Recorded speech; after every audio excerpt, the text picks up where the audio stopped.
You are listening to 90.1 KPFT Radio, and this is Vegan World Radio. I'm Michael Battey with my in-studio guests Lisa Robertson and Anu Shah.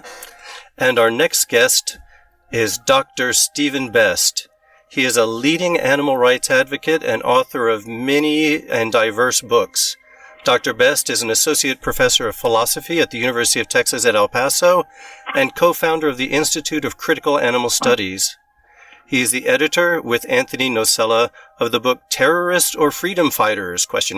Reflections on the Liberation of Animals. And I've recently read his great latest book, The Politics of Total Liberation. Welcome to Vegan World Radio, Steve.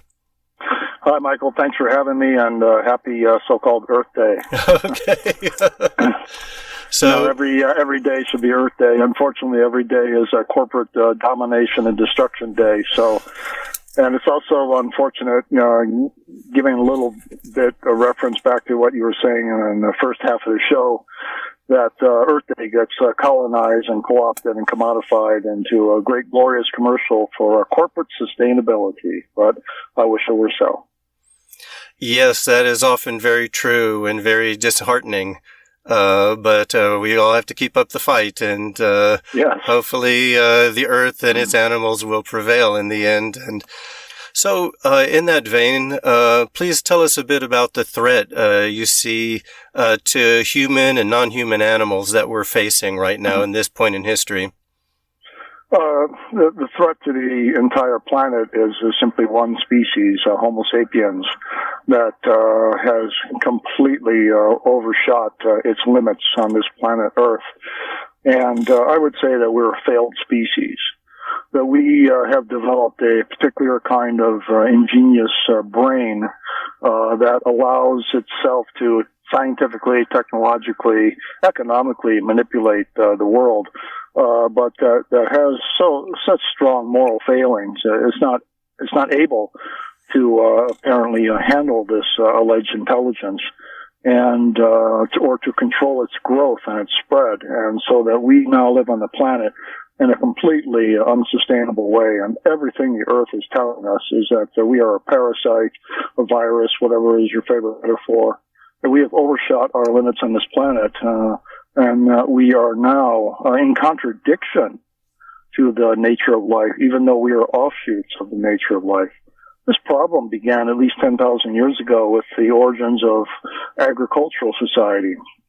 I like to look at the relationships between the very earliest organized societies 10,000 years ago, when we started to domesticate plants and animals for our purposes, and modern-day capitalist societies, which clearly are based upon growth and exploitation imperatives. Really, we're living in the same paradigm that developed 10,000 years ago. That is what I call dominator societies.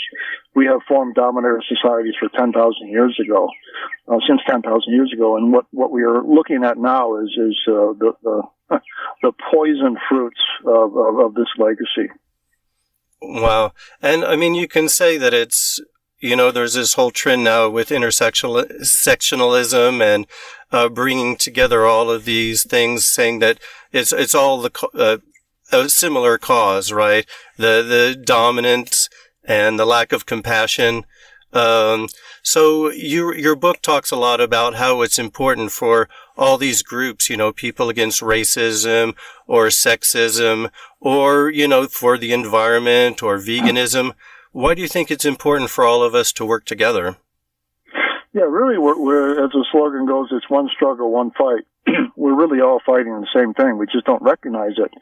What we're fighting is the legacy of dominator cultures, the essence of dominator cultures, the hatred of life, the hierarchical organization of humans over non-humans, over other humans, over the planet, the creation of societies based upon violence, power, and greed. Again, this is an ancient legacy. It's just come to incredible, explosive results in the last few hundred years. So what we're fighting really are the same problems: violence and hierarchy and discrimination, prejudice, and such things. And we really share the same values.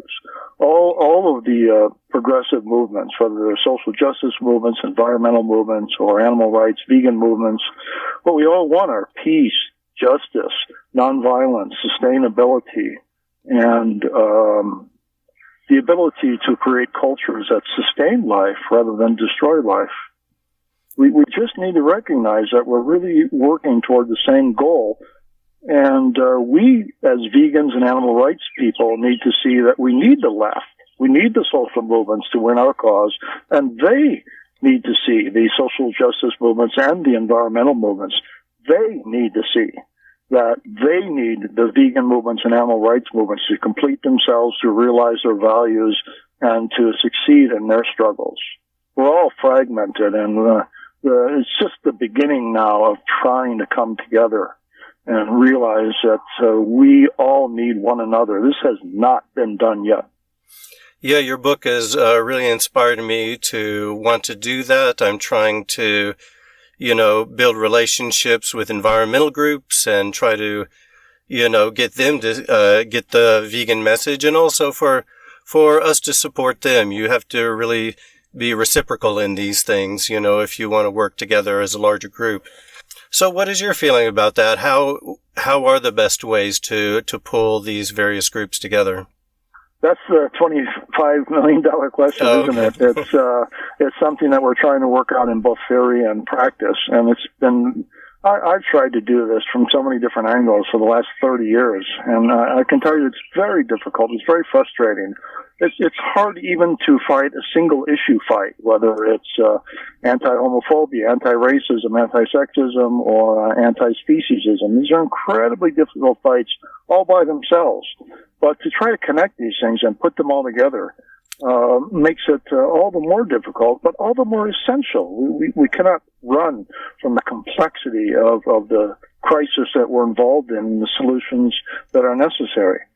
So I would suggest that we reach out to other groups and that we start to speak about our commonalities, and we work in our communities, and we try to understand their concerns as we share our concerns. We need to have educational forums that have not yet really begun to happen at all between the left, and by the left I mean the broad social progressive community, people that are fighting for progressive change from all fronts, against corporatism, against racism, sexism, and so on. And vegans and animal rights activists, we need to start identifying common concerns and common problems and common solutions to these problems. So really the groundwork for these struggles has yet to been laid. And I'm very complacent, very non-complacent, let me say, about the ability of humans to rise to this challenge. This is enormously complex, and I don't see much progress yet. Yeah, hopefully we can all contribute a little bit to it. I think it's a good cause and an interesting challenge too, something good to devote oneself to. It really is. I listened to your first half hour with the great Kip Anderson, and it was really a stimulating interview. I'd have to say that while we're making a lot of progress on vegan animal rights issues and getting the environmental message across in its relationship to factory farming and the consumption of meat on a global scale, that this is almost too little too late. The crisis is broadening, and whatever gains we're making are being overreached by the domination of the earth by transnational corporate powers. So again, let's not be complacent. Let's not say, yes, we're making incredible progress and we are winning. We're not winning. We're not even close to winning. We're just beginning this fight, and we're way behind, and we have a lot to accomplish. So I just want to inject a little sober note of realism here. So, Steve, this is Lisa Robertson. I want to say I heard you last year at the Animal Rights Conference, and I thought you really blew it out of the park that first night.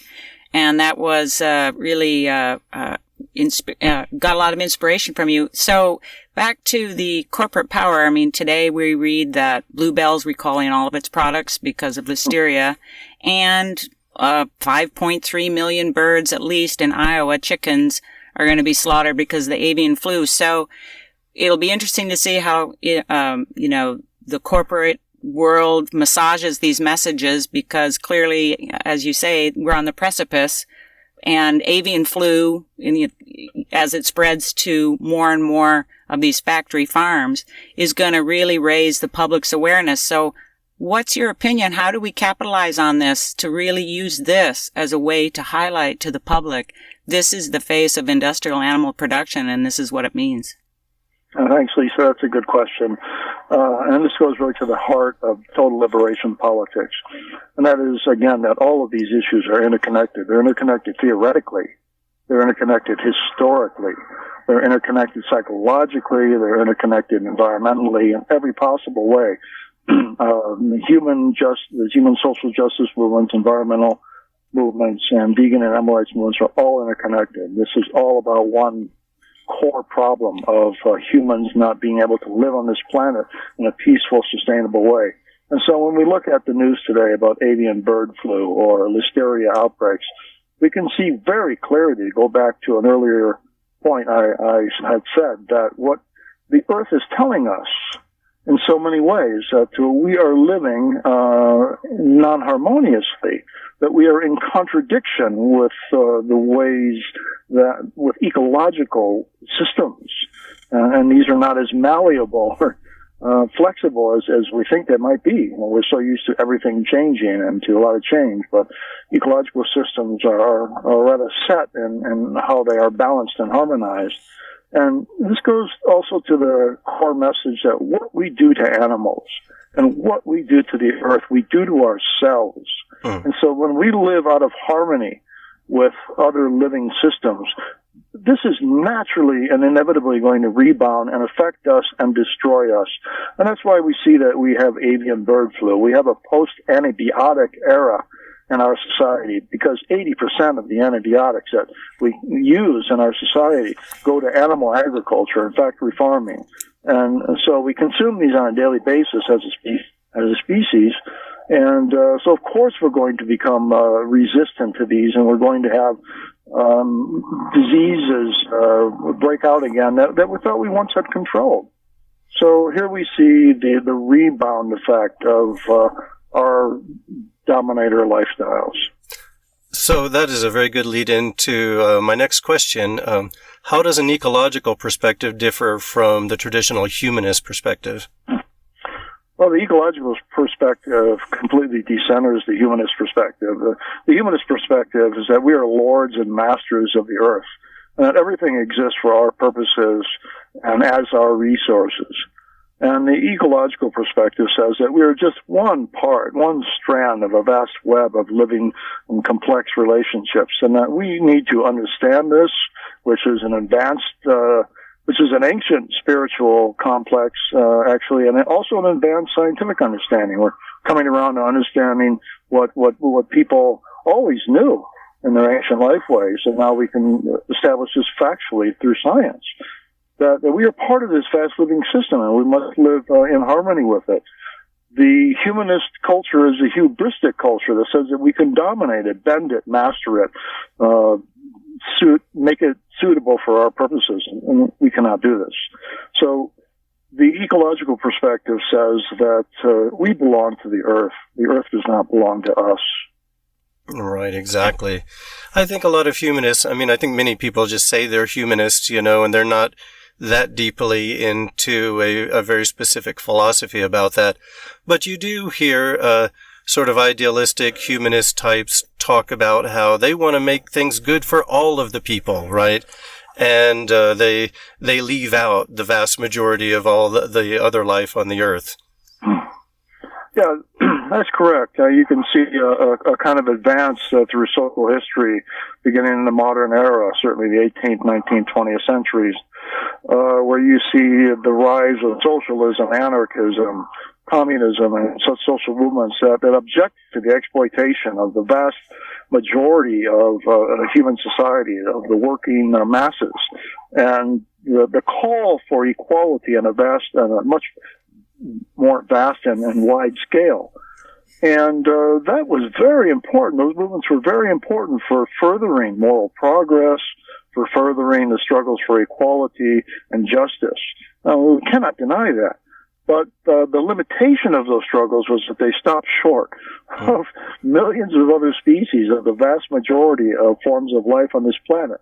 And so I would say that we must now carry this call for equality and peace and justice, non-hierarchy and non-discrimination to all species, to all life, and that the enlightenment that we established in our society in the 18th and 19th centuries has to go one step further to realize that we are all interconnected as systems of life on this planet, and that all forms of life have to be respected. And even if we're only interested in our form of life, we have to radically retool the way that we think, act, and relate to other forms of life and to the vast system of life that we call the Earth. Yeah, that's really a great standpoint, and I find myself, believing it more and more solidly. But still, to the vast majority of people, it's that is so far from their mind. That's what we're about, Michael, and this is our educational goal. That we have to create a gestalt shift, paradigm shift in the way that we see our relationship to the earth. So when we're talking about veganism, animal rights, we're not just talking about factory farming. We're not talking about diet, health, or even ethics. Certainly, we're talking about the most enormous questions possible. The revolutionary implications of veganism, animal rights are profound. We're talking about knowing, understanding, relating to, living a whole different way of life on this earth. And if we don't, then we are a very imperiled species, and our future is bleak at best. Yep. What do you think we can learn from considering a non-human animal standpoint? That's what I call the animal standpoint that I use in my book, Total Liberation, Revolutionary Politics for the 21st Century.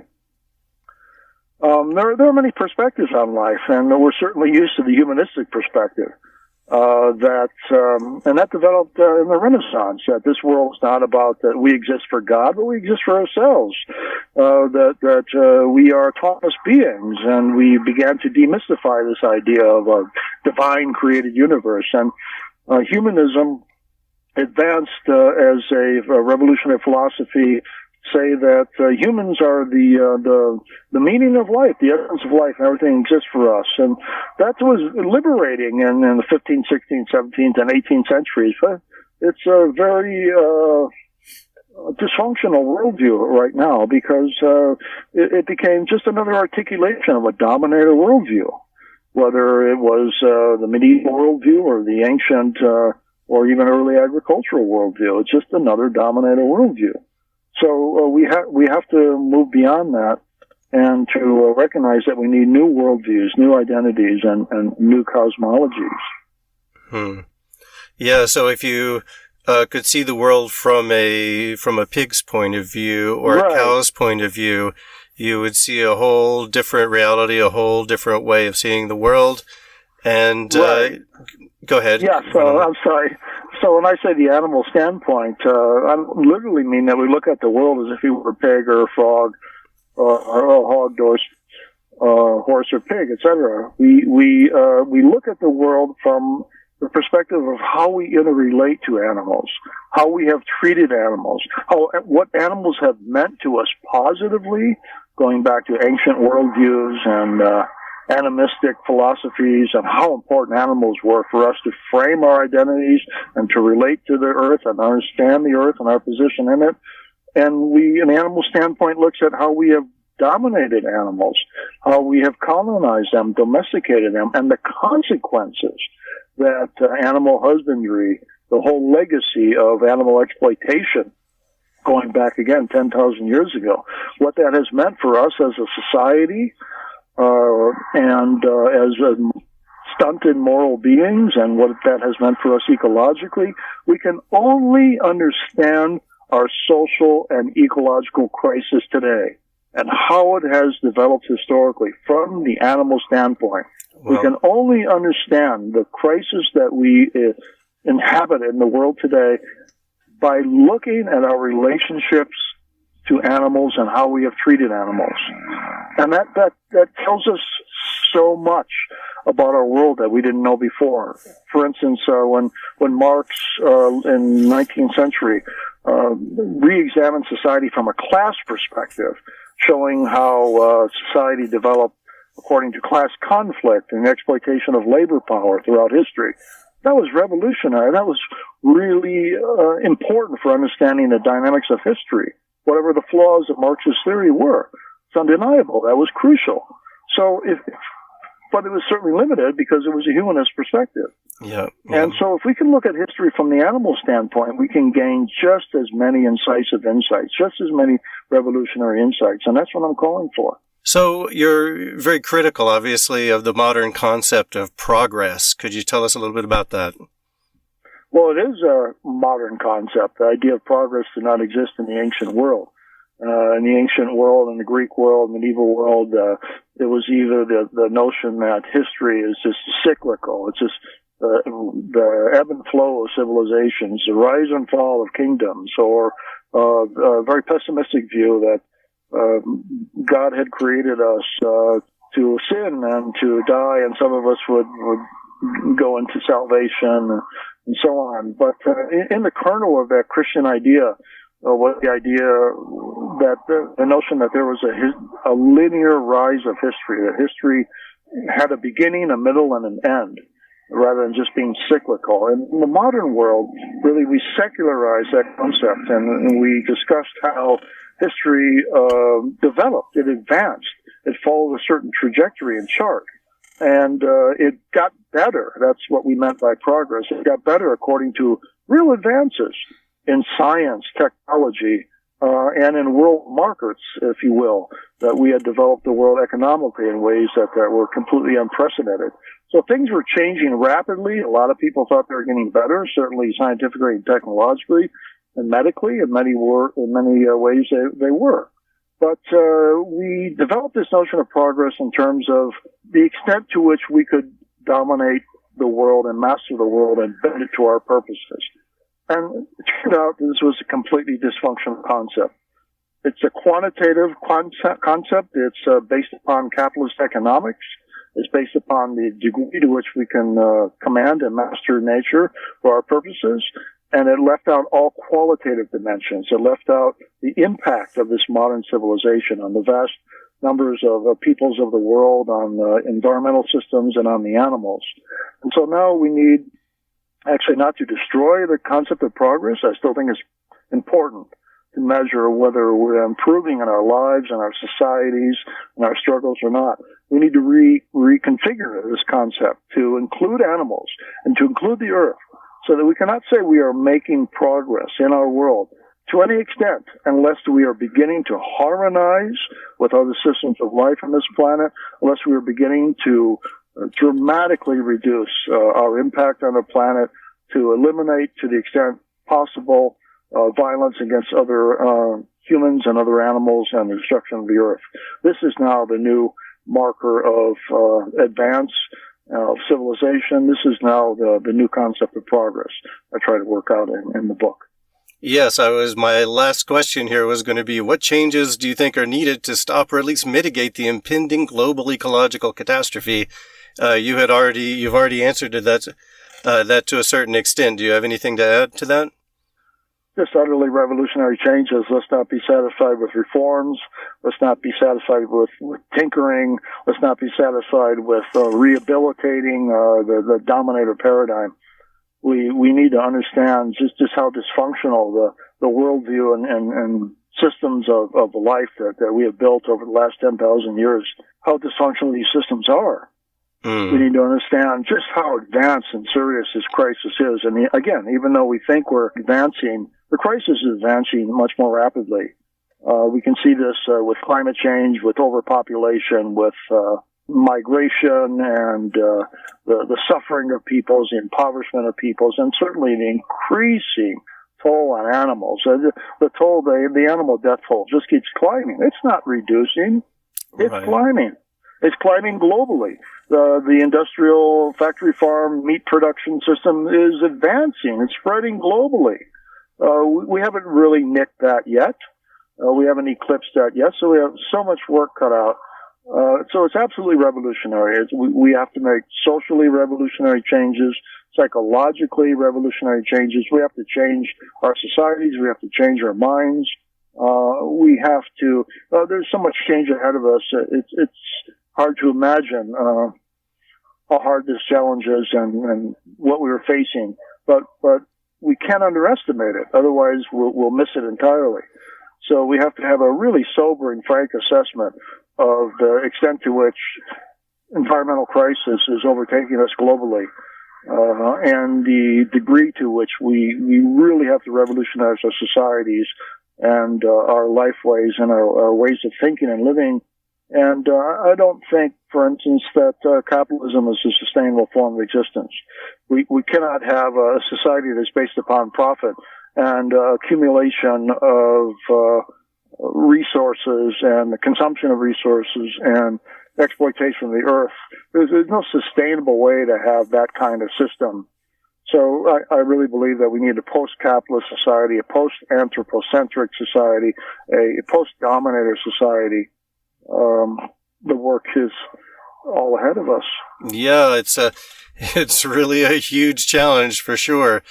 To what extent do you think that sort of personal actions, personal decisions like, stop using animal products or just try to decrease their footprint, how far do you think that will go, and how far do you think more social actions are necessary? It's all vital. All the personal changes we can make are vital. Veganism is absolutely vital and critical to a sustainable society. There is no sustainable future without veganism. The United Nations and the most advanced scientific reports have told us this, and this is now becoming scientific fact. So veganism and animal rights are necessary conditions of a sustainable, peaceful, viable planet. But they're not sufficient conditions. And that's what we have to recognize. So we have to fight for peace and democracy and justice on all possible levels. And we can't fight for animal rights or veganism in fascist societies and societies that lack democratic cultures, as our democratic cultures are shrinking everywhere. And militarism is replacing democracy. So we have to fight for some really basic principles as we advance our own. And so here again, we see the interconnectedness, the importance of holistically relating these struggles and identifying common values and common ground. Again, I insist that we have common ground with the environmental movements and the social progressive movements. We have the same values. We just need to recognize this. We really want the same kind of worlds, and damn it, the social justice movements have to recognize that any peaceful world, any world based on justice and sustainability cannot include the exploitation of animals and the consumption of animals.